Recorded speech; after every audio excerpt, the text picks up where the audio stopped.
হে আমার আশিকিন জাকিরিন মুহিবিন বাবাজিরা,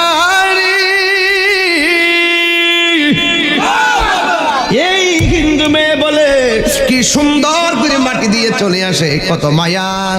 এই মায়া দেখা বুঝতে পারলাম আসলে এই পৃথিবীতে একটা ধর্মই হলো মানবতার ধর্ম। এই ধর্মের নাম হলো ইসলাম ধর্ম। জোরে জোরে কে আল্লাহু আকবার বলা যাবে না?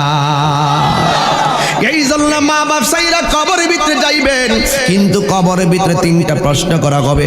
বাংলাদেশে কিছু জাহিলে মুরাক্কাব নায়েবে শয়তান আছে, জাহিলে মুরাক্কাব নায়েবে শয়তান আছে। তারা ওয়াজের মধ্যে মাইক ধরে ধরে কি কই জানেননি? কই নবীর তিনটা প্রশ্ন করা হবে। একটা প্রশ্ন হলো ওয়ামা কুনতা তাকুলু ফি হাক্কি হাজার রাজুল, এই লোকটি সম্পর্কে তুমি দুনিয়ায় কি বলতে? এইভাবে প্রশ্ন করলে হাজার রাজুল মানে এই লোকটি, এর দ্বারা তারা কি বলে জানেননি? নবী নাকি মদিনায়